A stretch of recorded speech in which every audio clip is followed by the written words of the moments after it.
కీర్తన ఏంటి?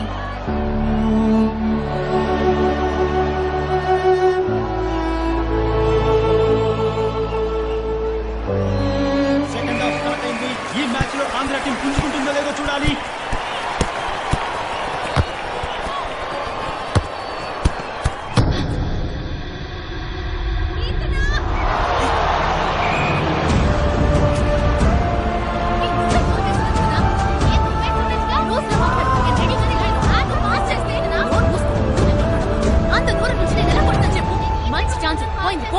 ఈ గొడవల మధ్య గ్యాప్ లో మణిపూర్ ప్లేయర్స్ రెచ్చిపోయి ఆడతారేమో మనం చూడాలి.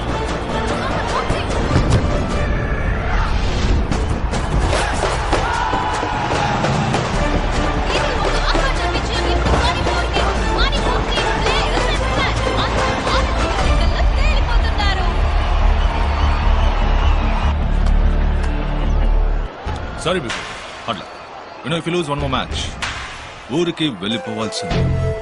ఢిల్లీకి ఫస్ట్ టైం అనుకుంటాను. ఎనీవేస్ ఊరు చూసి వెళ్ళు. First match your team is completely out of form. Easy win for Manipur.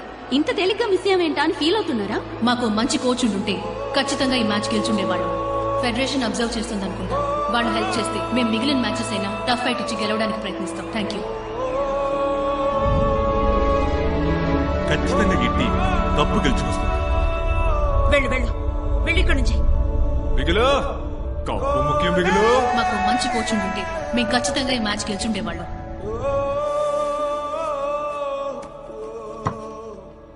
ఏమైంది మైకేల్? ఒక్క మ్యాచే కదా, దానికి ఎందుకు రిసైన్ చేయటం? వాళ్ళు ఓడిపోయారని వెళ్ళిపోవట్లేదు సార్. ఇక మీద వాళ్ళు ఓడిపోకూడదనే నేను వెళ్ళిపోతున్నాను. వెస్ట్ బెంగాల్ నుంచి చటర్జీ అని ఒక ఫ్రెండ్ రేపు వచ్చి ఛార్జ్ తీసుకుంటారు. Thank you sir.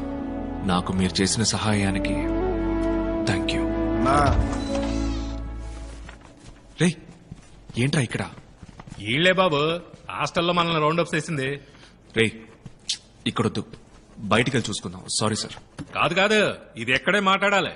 అదే కరెక్ట్ గా ఉంటది. వీళ్ళ పంపింది ఎవరో తెలుసా? అడుగు.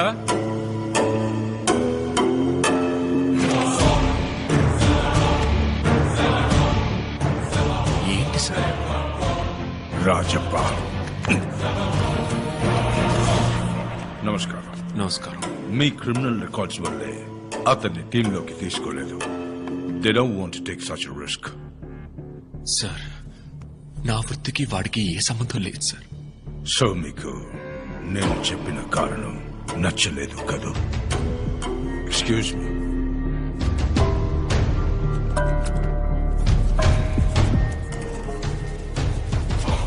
రాజప్ప, మీ దృష్టిలో ఫుట్బాల్ అనేది ఒక స్పోర్ట్, కానీ మా దృష్టిలో ఇట్స్ బిజినెస్.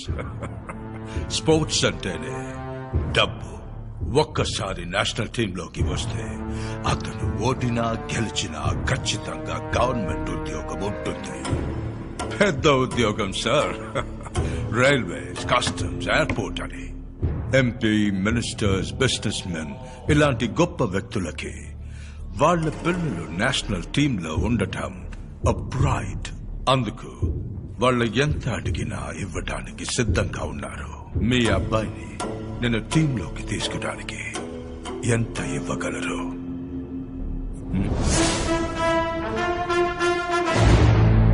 10 పైసలు కూడా ఇవ్వను. నేను ఎంతైనా ఇవ్వగలను, కానీ ఆ పని చేస్తే నా బిడ్డ అర్హతని నేనే అవమానించిన వాడవుతాను. వాడికి తెగింపు ఎక్కువ, వచ్చేస్తాడు. చూస్తాను. నన్ను కాదని మీరు ఏం సాధించలేరు. సార్ మేము ప్లేయర్సే. ఈ ఫుట్బాల్ ఆట మాకు తెలియదు, కానీ మా ఆట దడ దడ పుట్టిస్తుంది. వస్తా సార్.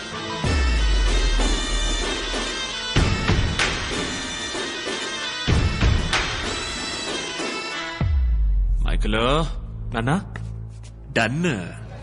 బిగులు రావుదురు కొట్టు దగ్గర ఆపు. పొద్దునే వస్తా అన్నా, మర్చిపోయా. సరేనన్నా, నువ్వు బయలుదేరు, నేను వచ్చేస్తా. ఓకేనన్నా, రండ్రా.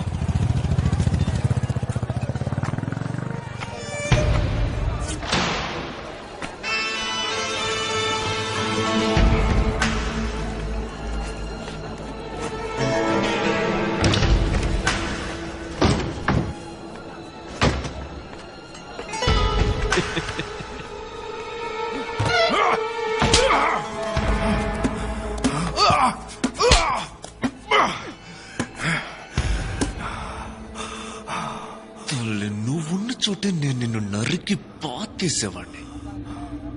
ఏదో పెద్ద లోకమంతా నీ కాళ్ళ కింద పడున్నట్టు రెచ్చిపోయా. ఒక్క అర్ధ గంటలో నీ జీవితం ఎట్టా మారిపోయిందో చూసావా? అందుకే నేను కొంచెం ఆడుకొనిచ్చి కొట్టా. మనిషికో బుద్ధి, మహిళ సుమతే. నీ నోరు రావుద్రు, పత్రాలు తీసుకురా. మా వాడిని టీంలోకి తీసుకోవడానికి నువ్వు నన్ను డబ్బులు అడిగావనుంది. సంతకం పెట్టు. నా పని పోతుంది. ఓ, సంతకం పెట్టకపోతే మరి నీ ప్రాణం పోతే పర్వాలేదా? పెట్టో సంతకం. ఉన్నోళ్ళు పైకి రావడానికి 1000 అడ్డదారులున్నాయి. పేదపికి పైకి రావడానికి స్పోర్ట్స్ లాంటి 1-2 ఉన్నాయి. అందులోనూ వ్యాపారమా?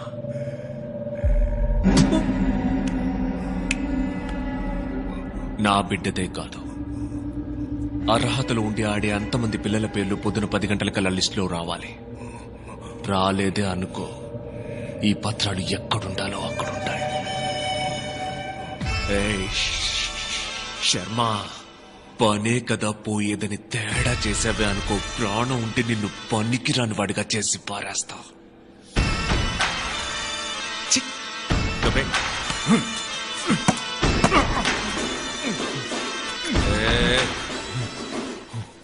ఇతరుల కడుపు కొట్టి సంపాదించింది ఆపదలో ఎన్నడూ ఆదుకోదు. చెడ్డితోనే పో.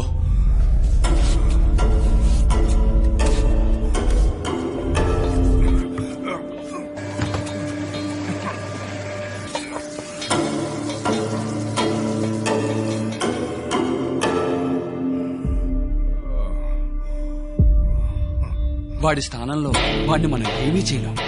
నా మాట వినండి.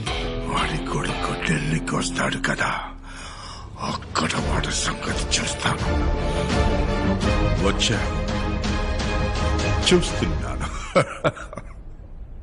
వెళ్తానంటే వెళ్ళు. మిగతా లెక్కనే దీంతో సరి చేసుకుంటాను. ఇంకా కుదిర్చాడు కదా మా నాన్న నీకు. అది టాయిలెట్ లో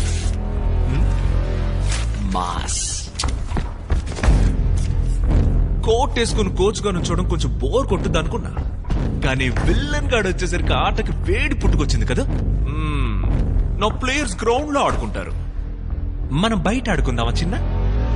ప్లేయర్స్ కండగా ఉంటా, కప్పు గెలుచుకుంటా, ఆ తర్వాత మన చేతిలో నువ్వు మటాష్ అంట. ఏంది ఈ ఫుట్బాల్ అయినా మా 4-5 ఏళ్లుగా మనకు కొంచెం దూరం అయిపోయింది, కానీ శాతలన్నీ అమ్మ ఫ్లోలో ఉన్నాయి. లో ఉన్నావు, పవర్ లో ఉన్నావని ఈ గిల్లి కిచ్చికలు ఆటలు ఆడావనుకో, నీ తల్లి నీకంటే నేను బెటర్ ఆటగాడిని సంజయ్. నువ్వు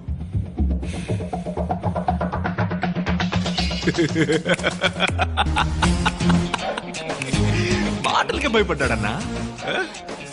రాజపాటని మాత్రమే చూసావు, మైకల్ రాజపాటని చూసావే అనుకో, దెబ్బకే